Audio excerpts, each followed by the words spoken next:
আসসালামু আলাইকুম গাইস। ৫ই আগস্টের পর যে মানে উন্নয়ন, বিএনপির যে উন্নয়ন তার একটা ধারাবাহিকতা আমি আজকে আপনাদেরকে দেখাবো।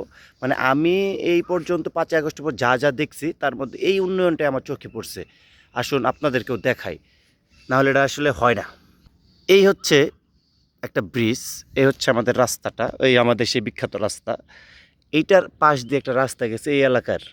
এখানে সব আদিবাসীরা থাকে। ম্যাক্সিমাম আদিবাসী, ম্যাক্সিমাম না অনেক, প্রায় ২০০ ফ্যামিলি আদিবাসী থেকে যারা এই রাস্তা দিয়ে আইসা এই খালপাড়ের রাস্তা দিয়ে আইসা এদিক দিয়া চলাফেরা করে।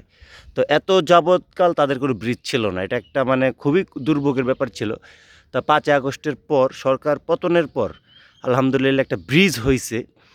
ব্রিজের তত্ত্বাবধানে ছিল আমার বাপ আর হচ্ছে আরেকজন বড় ভাই শামসু ভাই, এলাকার নেতা। তো তারা ২ জন মিলে এই ব্রিজটা কইরে দিছে প্রায় ৩ মাস ধইরা। তো ওই যে রাস্তা, মাঝখানেও পানি, এই পাশেও পানি, এদিকে উঠার জায়গা নাই, ওদিকে উঠার জায়গা নাই। তবে মাঝখানে কিন্তু একটা ব্রিজ ভাই জ্বলজ্বল করতেছে ভাই।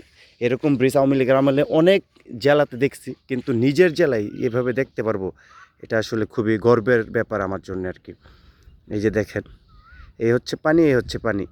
যদি আপনি এই রাস্তায় আসতে চান সেই আগের বাউ, মানে লুঙ্গি কোমরে, বুঝেন নাই, হালকা পানিতে লুঙ্গি কোমরে নিয়েই আসতে হবে। এই হচ্ছে আমার ৫ই আগস্টের পরে উন্নয়ন।